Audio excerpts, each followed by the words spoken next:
So hello students, आज की video में हम बात करने वाले हैं कुछ बेसिक कैलकुलेशन पे जो कि आपके 12th के लिए काफ़ी इम्पॉर्टेंट। अगर आप फिजिक्स बैकग्राउंड से हो तो आपके लिए काफ़ी इम्पॉर्टेंट वीडियो हो जाता है ये। कैसे? तो यहाँ पर हम कुछ चीज़ें देखने वाले हैं, जैसे इक्वेशन की बेसिक कैलकुलेशन, डिवाइड की बेसिक कैलकुलेशन, और जो वेक्टर्स होते हैं वो कैसे यूज़ करते हैं, और बेसिक ट्रिग्नोमेट्री। ये 4 चीज़ें होती हैं जो एक बायो के स्टूडेंट को नहीं आती है।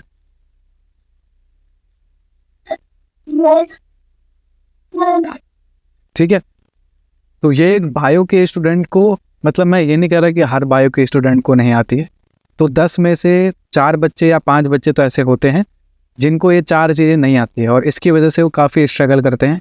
मैंने कई बच्चों को पढ़ाया है, तो उनमें से मतलब ज़्यादातर बायो वाले ऐसे बच्चे थे जिनको ये 4 चीज़ें अच्छे से नहीं आती थी, और इसकी वजह से उनको डेरिवेशन में दिक्कत आती थी, बेसिक क्वेश्चंस में उनको दिक्कत आती थी। ठीक है, तो आज की वीडियो इस बारे में है कि आपकी जो बेसिक कैलकुलेशन है क्लास 12th के लिए वो अच्छी हो जाए।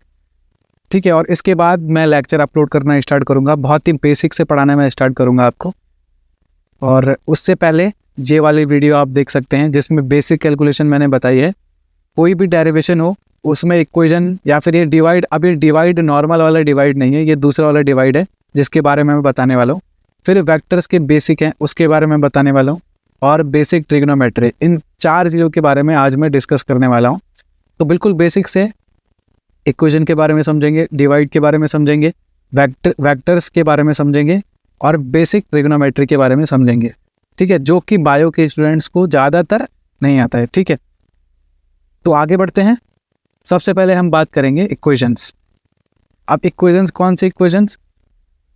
अगर मैं सिर्फ ये बोल दूँ 2x + 3 = 5, अगर ये आपको आता है तो ये वीडियो आपके लिए बिल्कुल काम की नहीं है। आप बेसिक कैलकुलेशन को सीख चुके हैं अच्छे से, तो आप आगे के लेक्चर सब देख सकते हैं। कई सारे बच्चों ने मुझे बोला कि सर फिजिक्स वाला सर के लेक्चर्स हमें समझ नहीं आते हैं, और समझ ना आने का कारण क्या था कि बेसिक कैलकुलेशन उनको नहीं आती हैं। सर तो फटाफट करते हैं, कभी कभी समझाते हैं बेसिक कैलकुलेशन, कभी कभी नहीं समझा पाते हैं क्योंकि उनका वीडियो ही काफ़ी लेंदी होता है, तो उसमें भी बेसिक कैलकुलेशन समझाएंगे तो दिक्कत होता है हमको। तो मैंने ये सोचा कि बेसिक कैलकुलेशन की वीडियोस मैं डाल देता हूँ ताकि बच्चों को हेल्प हो जाए, और ख़ास करके उन बच्चों को जिनकी बायो है। ठीक है, उनके लिए मैं ये वीडियोस बना रहा हूँ। तो इक्वेशन में अगर आपको यहाँ से x की वैल्यू निकालना आ जाता है तो आप ये वीडियो स्किप कर सकते हैं। ठीक है, और कुछ नॉर्मल डिवाइड जो मैं दूसरा, और फिर उसके बाद मैं क्या बताने वाला हूँ, वेक्टर के बेसिक और बेसिक ट्रिग्नोमेट्री। अगर ये 4 चीज़ें आपको अच्छे से आती हैं तो आप 12th में इजीली पढ़ सकते हैं आगे की चीज़ें, आपको वो चीज़ें समझ आएंगे। तो 2x + 3 = 5, यहाँ से अब x की वैल्यू कैसे निकालते हैं, तो मैं बिल्कुल बेसिक से लेके चल रहा हूँ। जिसको कुछ नहीं आता है इसके बारे में, तो हमें क्या करना है, x क्या है, एक वेरिएबल फंक्शन है। वेरिएबल फंक्शन हिंदी में भी लिख लेता हूँ, इसको बोलते हैं चर पद। चर मतलब क्या, वेरिएबल मतलब जो अपनी वैल्यू चेंज करता रहता है, जो अपनी वैल्यू बार बार चेंज करता रहता है उसको बोलते हैं वेरिएबल फंक्शन या चर पद। और दूसरी चीज़ें होती है या तो a या तो b या तो 1 2 3 4, इनको हम बोलते हैं constant function. Constant function, constant function मतलब इनको बोलते हैं अचर पद। ठीक है, अचर मतलब जिनकी वैल्यू कभी चेंज नहीं होगी, नो चेंज। अब चेंज और ना चेंज, इसका क्या मतलब है, x की वैल्यू हम कुछ भी पुट कर सकते हैं, इसकी वैल्यू कुछ भी आ सकती है, माइनस प्लस 0 1/2 √2, कुछ भी इसकी वैल्यू आ सकती है। पर जो a है b है, यहाँ पर a और b को मैंने कांस्टेंट बोला है क्योंकि इस मैथमेटिक्स में a और b को ज़्यादातर कांस्टेंट मानते हैं। 1 2 3 4 तो ऑब्वियसली कांस्टेंट है, ये क्या है, नेचुरल नंबर्स हैं, तो इनकी वैल्यू कांस्टेंट होती है। तो इसमें 2 चीज़ें होती हैं। अब बात आई इक्वेशन को सॉल्व करने की, तो ये सॉल्व कैसे करते हैं? तो सबसे पहले क्या करते हैं, जो वेरिएबल फंक्शन है उसको अलग करने की कोशिश करते हैं। मैंने क्या बोला, फर्स्ट स्टेप क्या है इसका, बहुत ही बेसिक से मैं समझा रहा हूँ ताकि 9th या 10th का बच्चा भी समझ पाए। वैसे 10th में तो इक्वेशंस आ जाती हैं, पर तब भी कई बच्चे ध्यान नहीं देते हैं, तो 6th और 7th के बच्चे भी इसको समझ सकते हैं मेरे हिसाब से। तो फर्स्ट स्टेप क्या होगा, separate the variable function.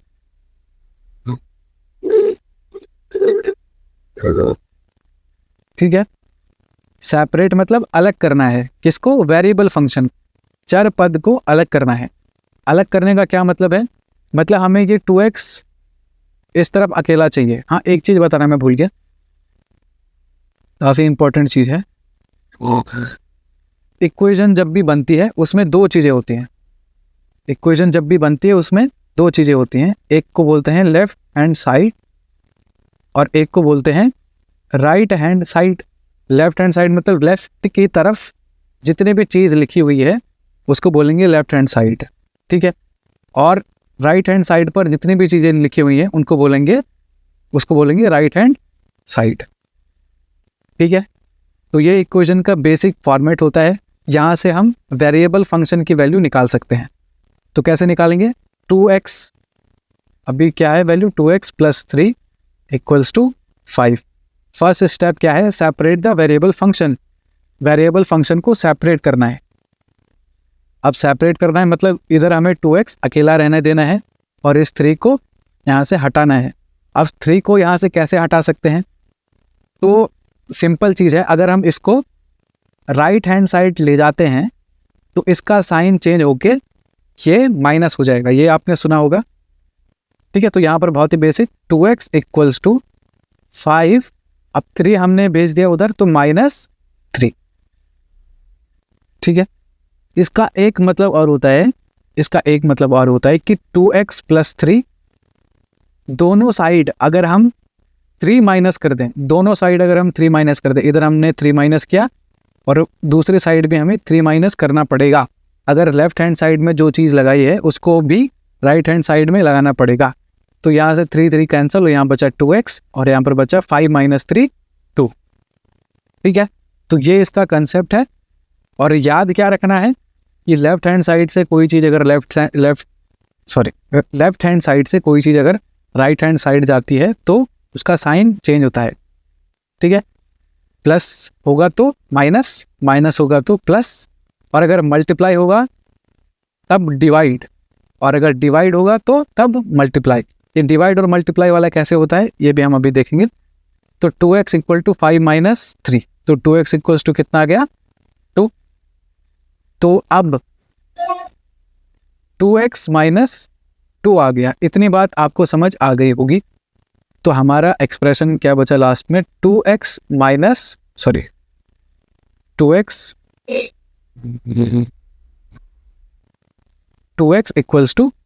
2।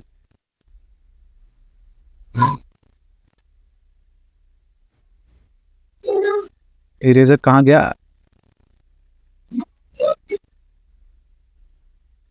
2x = 2। हर बार हमें ये चेक करना है कि वेरिएबल सेपरेट होना चाहिए हर बार। तो लास्ट में हमारे पास एक्सप्रेशन क्या आ गया था, 2x = 2, और हमें बार बार चेक क्या करते रहना है कि वेरिएबल को क्या करना है, सेपरेट, वेरिएबल सेपरेशन। ठीक है, तो यहाँ पर है 2x = 2, तो यहाँ पर x 2 के साथ क्या कर रहा है, मल्टीप्लाई हो रहा है। ठीक है, कोई भी चीज़ अगर 2x लिखी है इसका क्या मतलब होता है, 2 × x। ठीक है, 2 × x इसका ये मतलब होता है। तो ये x इसके साथ क्या हो रहा है, मल्टीप्लाई हो रहा है। तो 2 इसके साथ क्या हो रहा है, मल्टीप्लाई।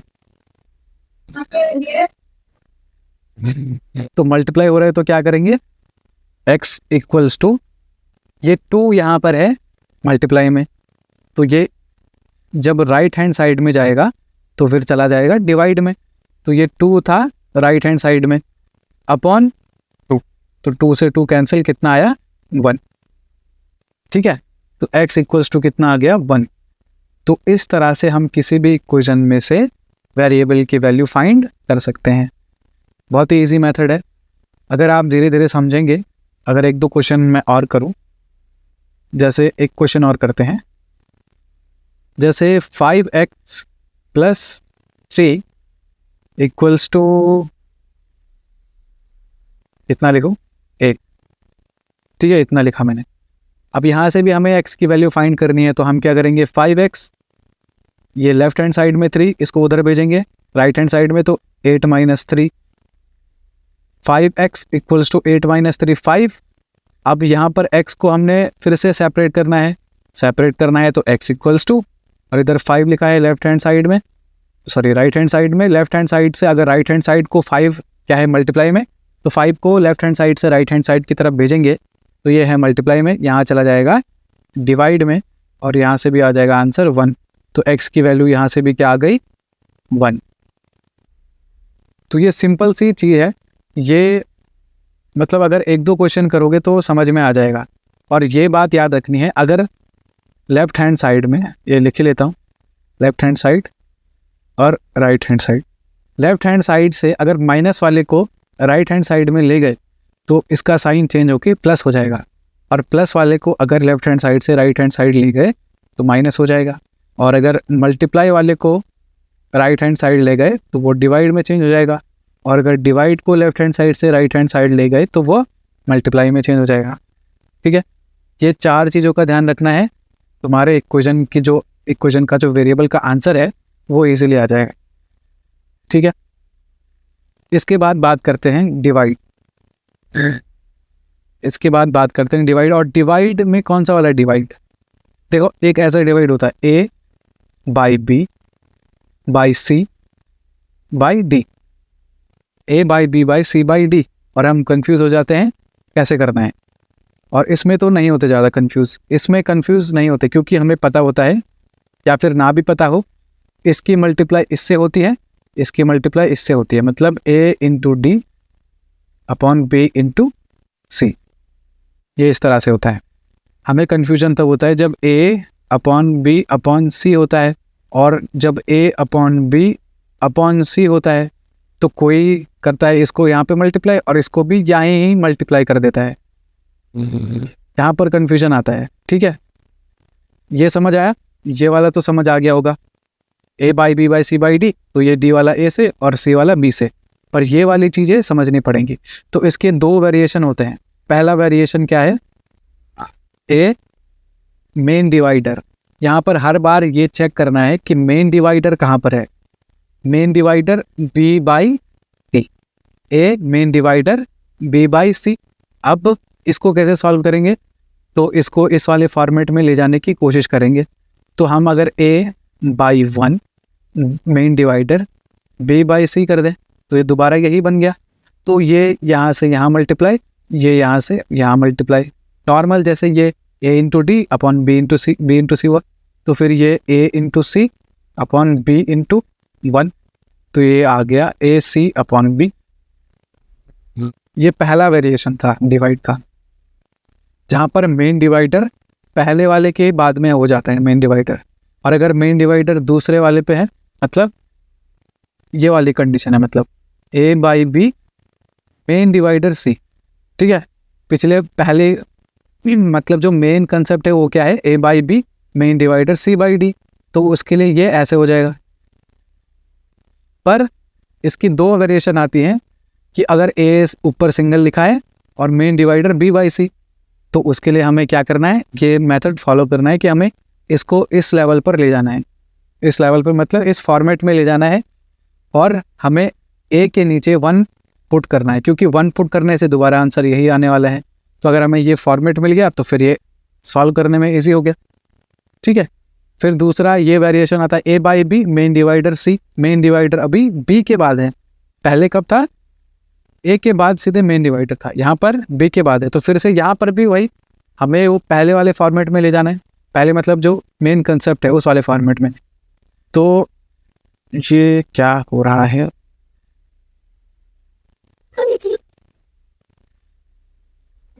ठीक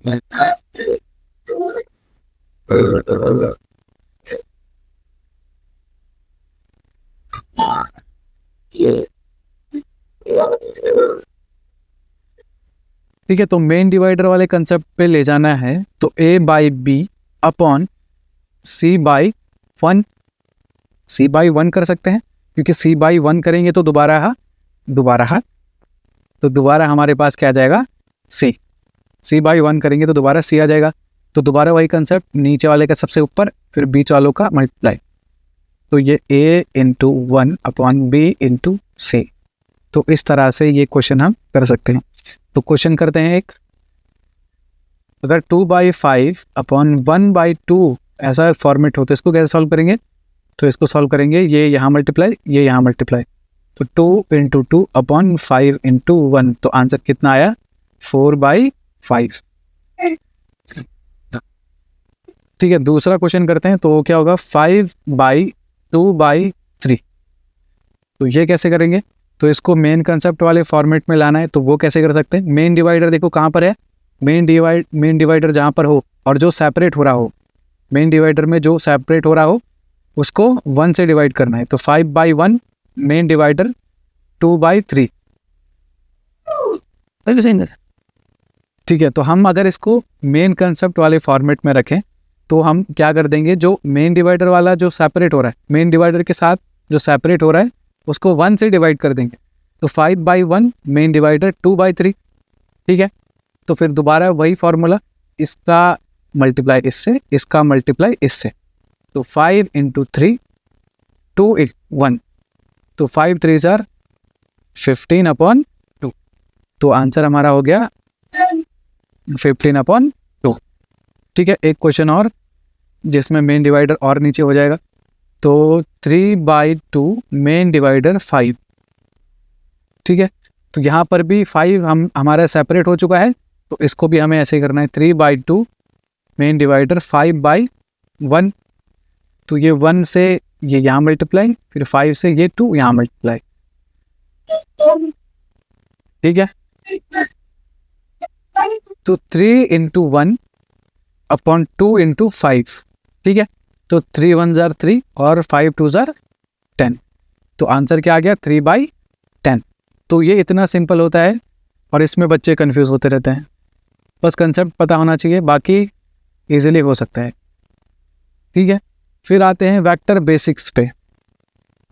तो मैं एक काम करता हूँ, अभी तक हमने जितना पढ़ा, अभी तक हमने पढ़ा इक्वेशन और डिवाइड, अभी तक हमने क्या पढ़ा, इक्वेशंस और डिवाइड। मैं वेक्टर बेसिक और बेसिक ट्रिग्नोमेट्री दूसरे पार्ट में करूँगा। ठीक है, इस पार्ट में हमने क्या डिस्कस किया, इक्वेशन और डिवाइड। दूसरे पार्ट में मैं वेक्टर बेसिक और बेसिक ट्रिग्नोमेट्री पर बात करूँगा।